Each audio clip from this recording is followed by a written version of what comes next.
আপনি সোহানা চৌধুরী না? কে আপনি? গত 2 দিন আগে আপনি আমার কল সেন্টারে ফোন দিছিলেন। দেখুন, আমি কোনো ফোন করি না। আপনার কারণে আমি গত 2 দিন মানসিক যন্ত্রণার মধ্যে আছি। আপনি এত সিরিয়াস হয়ে যাবেন, আমি ভাবিও। সারাদিন নেশা করে বেড়ান, রং তামাশা করে বেড়ান এবং বাবার টাকা উড়ায় বেড়ান। জীবনের মূল্য আপনি কি করে বুঝবেন? ভুল করেছি, সরি বলছি, ব্যাস। টাকা দিচ্ছি আর একটা ঝামেলা করে। বাপের টাকা উড়ান তো, তাই টাকার মূল্য বোঝেন না। যদি সাহস থাকে তাহলে 7 দিন আমার জীবনটা কাটায় থাকে।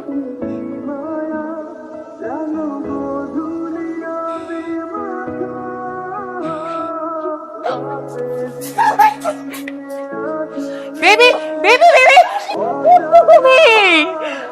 শান্ত হও। আমি কেন শান্ত হবো? তুমি কিন্তু অতিরিক্ত বাড়াবাড়ি করছো। তুমি আমাদের কোনো কথা শুনছো না। কেন আমি কথা শুনবো? তোমার ড্রাগের অ্যাডিকশন অতিরিক্ত বেড়ে যাচ্ছে। অলরেডি পুলিশ কমপ্লেন এসেছে। আমার বাবা মা বেহাচ্চা কথা বলে, বিদেশে কথা বলে, দেশ বিদেশ ঘুরে বেড়াচ্ছে। এখানে কিভাবে আছে, কি করছে, কিচ্ছু তারা জানে না। বেবি বেবি বেবি আমার কথা শোনো। আপনি এখানে চ্যালেঞ্জ করতে আসছি। কি চ্যালেঞ্জ? এখানে 10 লক্ষ টাকার চেক আছে। যদি আপনি জিতে যান, চেকটা আপনার।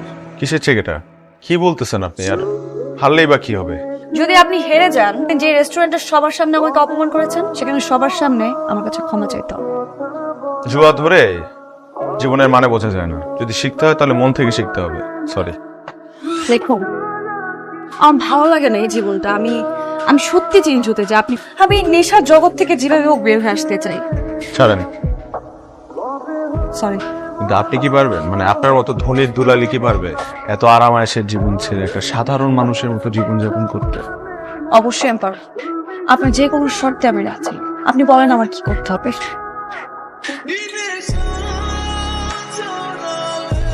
মাকে ডাক। মা, দেখো কে আসছে। কে আসছে? দেখে বুঝতেছো না? তোমার ছেলে বিয়ে করে বোনই আসছে। কোথায় ডাক্তারি কি করে তুই? আর তুই এত ফালতু কথা বলিস কেন? শোনো মা, ওর নাম হচ্ছে সোহানা। ও আমার বন্ধুর ছোট বোন। কয়েকটা দিন এখানেই থাকবে। মা গেস্ট দাঁড়ায় আসছে। আসেন আসো আসো আসেন। হচ্ছে সোহানা। সোহানা আমার বাবা। তোমার বাবার নাম কি মা? ওর বাবার নাম শরীফ আহমেদ চৌধুরী। থাকো, আমাদের এখানে থাকো, যতদিন ইচ্ছা থাকো।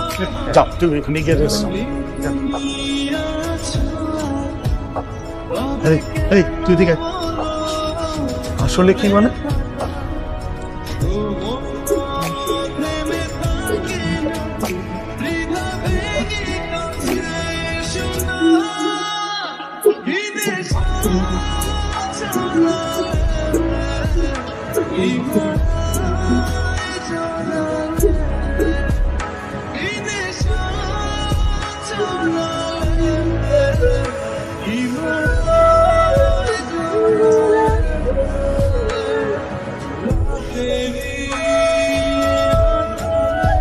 কে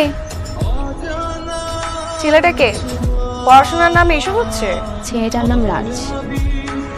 গত মাসে আমাদের এঙ্গেজমেন্ট হয়েছে। 2 বছর প্রেম করেছি। আমার স্বপ্ন এখন শুধু রাজ রাজ রাজ। যেদিন থেকে আমি রাজকে ভালোবেসেছি, সেদিন থেকে আমার পুরো পৃথিবীটাই বদলে গিয়েছে। বিয়ের আর 10-15 দিন বাকি আছে। এত অল্প সময় এত টাকা জোগাড় করবো কিভাবে? টুনির গয়না, ছেলের জামা কাপড়, কমিউনিটি সেন্টারের খরচ সবকিছু মিলে আমাদের 10 লাখ টাকার মতো লাগবে। তাহলে এক কাজ কর, আমার প্রভিডেন্ট ফান্ডের টাকাগুলো তুলে ফেল। ওই টাকা তুলে ফেললে তোমার কি হবে? বাবা, ওই টাকা দিয়েই তো তোমার চিকিৎসা চলতেছে। আর আমার চিকিৎসা বাঁচবই আর কয়দিন। ইতালি যাবে, ওইটার খরচও দিতে হবে। লাখ 10 টাকা কিন্তু সেই টাকার কি করবি? আগে বিয়েটা হোক, তারপরে একটু সময় চাবো।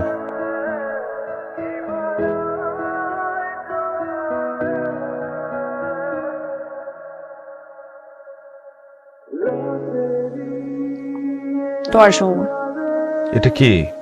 ঠিক। সেটা তো দেখতেই পাইতেছি, কিন্তু তুমি হয়তো চ্যালেঞ্জের কথা ভুলে গেছো। যে জিতবে প্রাইজ মানি তার। তুমি জিতে গেছো। রাখো। কিন্তু কিভাবে? আজ সপ্তাহের শেষ দিন। তোমার পরিবারের সাথে থাকতে থাকতে আমি বুঝে গেছি জীবন কাকে বলে, জীবনকে কিভাবে ভালোবাসতে হয়। আমি চলে যাচ্ছি। সোহানা, কিন্তু তার একটা কথা বলো না। আমি তোমাকে আগায় দিয়ে আসি। ফ্লাইট কেন? মেয়েটারে যেতে দিলি কেন? যেতে চাইলে যেতে দিব না তো কি করবো? তুই ওরে বললে তো থাকতো। বড় লোকের মেয়ে, এখানে থাকলে ওর কষ্ট হয়ে যাবে। তুই কি বুঝোস না ও তোকে ভালোবাসে? কেমন আছো? মুখটা একদম শুকনো। তোমার বাবা মাকে আমি কি উত্তর দিব তারা যদি এইভাবে তোমাকে দেখে? তোমাকে কতদিন বলেছি মধ্যবিত্ত ফ্যামিলি তোমার জন্য না।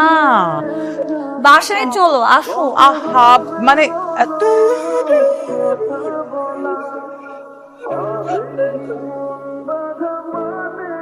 বেবি তুমি সব গুছিয়ে ফেলছো? সে আজকের পর থেকে আর উল্টা পাল্টা কিছু খাবো না। I love. কি ছেলেটাকে? ওর নাম রাখ। টাকাটা উঠিয়ে ফেল। তুমি জিতে গেছো, এটা তোমার জন্য।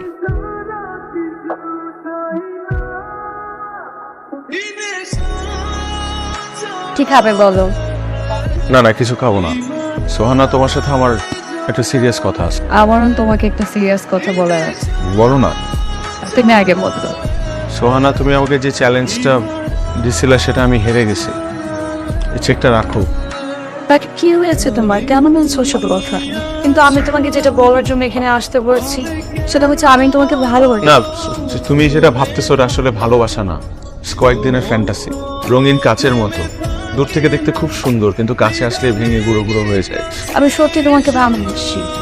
তুমি আমার কথাগুলো বুঝতে পারতেছো না। আমি খুব সরি। আসলে এক একজনের জীবন এক এক রকম।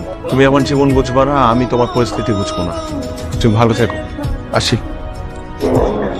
রাখি। জীবন থেকে পালালে জীবনের অর্থ খুঁজে পাওয়া যায় না। মানে তুমি কাপড় সুন্দর মতো বানাচ্ছ, তাকে হায়ার ক্লাস, মিডল ক্লাসের ক্রাইস কিছু ম্যাটার করে না। দিন শেষে ম্যাটার করে দুটা মানুষের ভালোবাসা।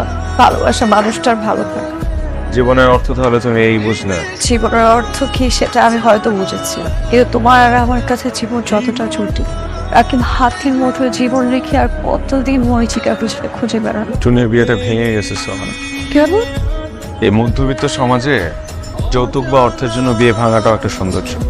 টুনি ভুল মানুষটাকে ভালোবেসে জীবনের সবচেয়ে বড় ভুলটা করতে যাচ্ছিল। তুমিও একই ভুলটা করতেছো, আমাকে ভালোবেসো। উচ্চবিত্ত পরিবারে জন্ম নেওয়াটা কোনো পাপ না। জন্ম সব জায়গায় সুন্দর। এত ঝড়ের মাঝেও তুমি তোমার বিত্তশালী জীবনে সুন্দর, আর আমি আমার মধ্যবিত্ত জীবনে। শুধু আমাদের ভালোবাসা খোঁজার পথটা আলাদা। এই পথ কি কখন এক হবে না? হবে হয়তো। আমি তুমি সেই দিনের অপেক্ষা থাকি।